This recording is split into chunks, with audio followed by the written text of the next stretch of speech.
Halo, selamat siang teman-teman semua. Balik lagi di konten Bung Santama hari ini, tanggal 11 Mei, hari Sabtu.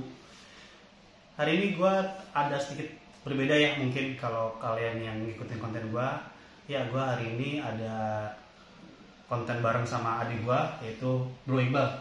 Bro, gimana? Sehat? Sehat, alhamdulillah. Ya, hari ini gue pengen ngomongin tentang timnas pasti ya, karena kita kemarin sudah menyaksikan, sudah terhibur dengan pencapaian timnas, meskipun ada sedikit kekecewaan lah kalau mungkin dari beberapa kalangan bahwa kita nggak bisa lolos ke Olimpiade. Tapi so far kita tetap mengapresiasi pencapaian timnas, mengapresiasi kerja keras mereka. Terima kasih untuk perjuangannya. Bro, timnas Indonesia U23 pencapaian yang luar biasa ya, pasti setuju. Luar biasa banget. Luar biasa, kita bisa sampai semifinal di luar ekspektasi, di luar dugaan para pengamat sepak bola ya, para pecinta timnas juga menganggap ini sudah sangat luar biasa. Cuman kita memang belum waktunya masuk ke Olimpiade. Lu melihat pencapaian dan penampilan timnas kemarin bagaimana? Oke, kalau untuk yang U23 nih sebenarnya gue juga nggak menyangka lah sampai sejauh ini, sampai semifinal ini.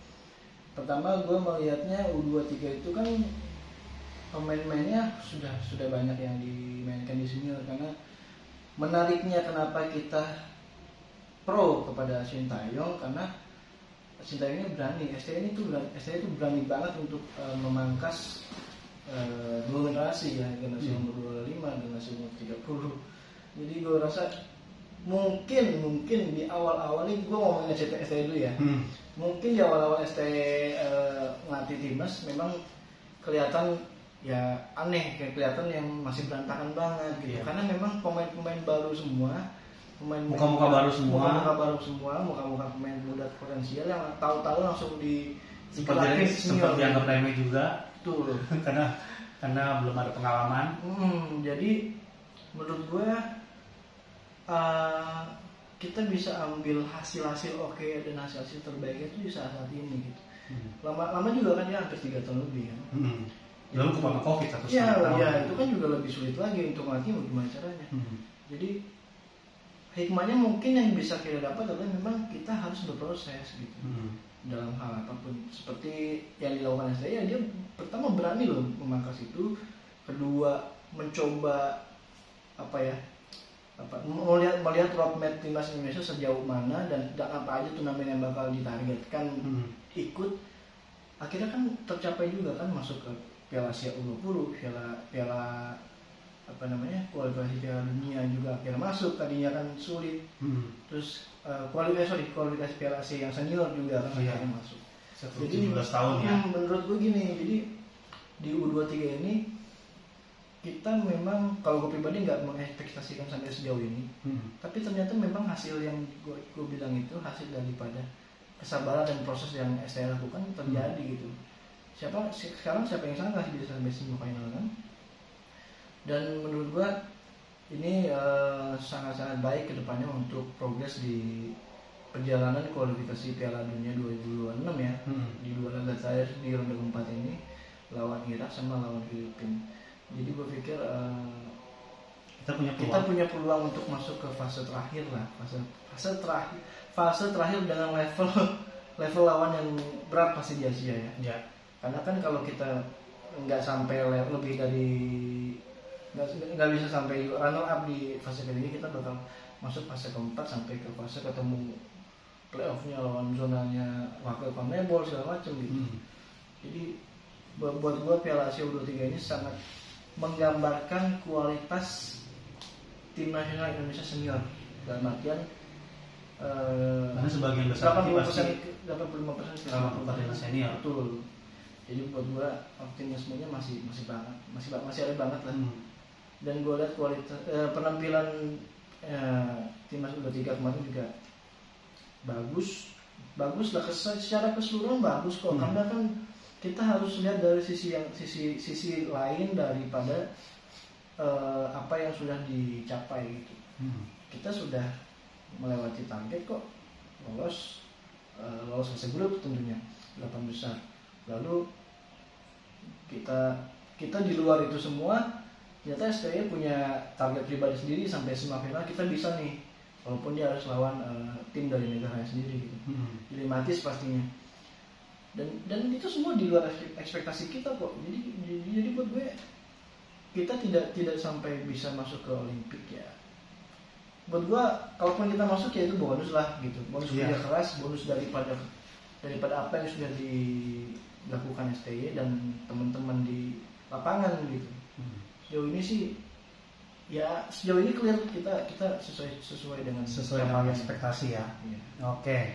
Kalau melihat dari pencapaian ini, kemudian juga melihat antusiasme dari skuad Garuda merupakan pencapaian yang besar, fanatismenya begitu tinggi. Kemudian kemarin juga sempat puncaknya pada saat terjadi di babak semifinal nobar di mana-mana gitu ya. Dan kontrak STY juga sudah resmi diperpanjang oleh PSSI gitu kan. Itu artinya kita akan terus menyaksikan timnas Indonesia dengan Sintayong paling tidak sampai dengan 2027. Ya, terdekat nanti ada Irak dan Filipina dalam lanjutan. Kita punya waktu kurang lebih 3 minggu untuk mempersiapkan laga tersebut, bermain di Gelora Bung Karno. Irak dulu. Tanggal 6 Juni Irak, 11 Juni Filipina. Dua-duanya main di GBK. Untuk pemain-pemainnya kita belum tahu karena kabar terbaru tadi sih per pagi tadi timnas sudah tiba di tanah air ya, 23 sudah. Iya, disambut antusias yang ya luar biasa ya. Gitu ya. Jadi mungkin Sintayong mungkin akan rehat sekitar beberapa hari untuk untuk cooling down dulu setelah hampir 1 bulan dia berada dalam benar-benar melewati tekanan tinggi ya. Iya, benar-benar melewati semua catatan pertandingan. Karena kita berebutan juara 3 kan. Iya. Di sisi lain mereka masuk ke tahapan final. Jadi hampir seluruh pertandingan dengan apa namanya jenjangnya kita udah capai sebenarnya. Iya. Ya mungkin kurang untungnya kita nggak sampai final gitu. Iya. Dan pertama kalinya kita berada pada suatu turnamen di Piala Asia ya. Kita mencapai semua jenjang. Dari fase grup, 8 besar, semifinal, juara 3. Perebutan juara 3-4. Betul, perebutan juara 3. Iya. Terdekat adalah Irak Filipina. Bagaimana lo melihat peluang kita untuk bisa mencapai hasil maksimal pada 2 laga tersebut, karena mengingat kita sebetulnya kalau melihat dari klasmen ya, klasmen kita posisi 2, Irak posisi 1, ada Vietnam di posisi 3, kita paling 7. Secara matematis kita hanya membutuhkan 1 kemenangan lagi untuk mengunci slot ke putaran ketiga. Bagaimana lo melihat peluang Indonesia menghadapi Irak dan Filipina nih? Oke, pertama kita harus lihat yang lawan Irak dulu ya, karena Irak ini kan pemuncak klasemen juga dan kemungkinan kita nggak bisa ngejar juga ya, walaupun kita menang 2 kali. Apa masih bisa sih? Mungkin aja sih, cuman mungkin kan masih bisa. Cuman kalau melihat target idealnya mungkin nggak usah sampai menang 2 kali, usah. tapi kalau bisa menang 2 kali oke lah. Salah satu kita menang juga udah aman kok. Gitu. Nah, Irak ini kan pertama memang tim Timur Tengah ini kita tahu lah apa namanya, kultur di lapangannya, gimmick-gimmick yang mereka lakukan. Iya. Nggak pernah membuat kita gergetan gitu. Pasti selalu bikin kita gergetan. Jadi menurut gue lawan Irak ini momentum kita untuk mencoba bangkit lah, memberikan hasil yang terbaik. Pertama dan kedua kita juga main di GBK juga, dan pasti antusiasnya besar banget. Mungkin 60.000 lebih penonton GBK bakal ramai, dan mungkin juga ada nobar lagi di luar GBK atau di daerah tertentu, di mal-mal tertentu, di tempat-tempat tertentu lagi. Kalau dilihat dari segi kualitas Irak ya memang mungkin sekarang sedikit di atas kita.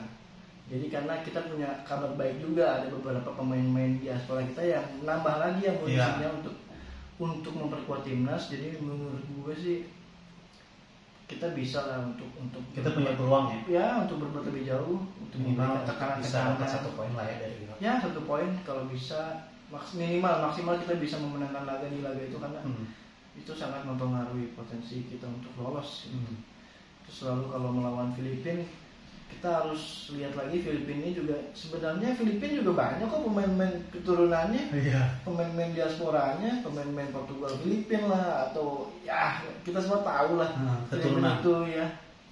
dengan zaman di eranya Simon McManamy waktu itu mati kan udah banyak juga kan, Mas segala macam pemain diaspora kan itu, keturunan Inggris Filipina lah segala macam. Jadi kalau buat gue sih udahlah kita nih kita fokus pada yang namanya proses tim nasional Indonesia ini menjadi lebih baik dulu. Lebih berkembang. Kita tahu apa yang mungkin dilakukan dengan program pemain diaspora yang dicari di Eropa di level B atau level A di level C mungkin.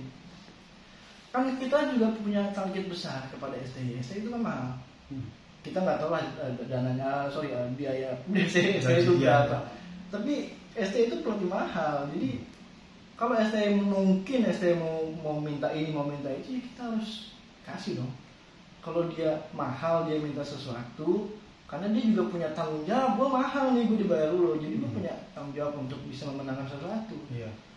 Dan yang terjadi sekarang ini kan masih dalam proses perjalanan kualifikasi Piala Dunia. Gitu.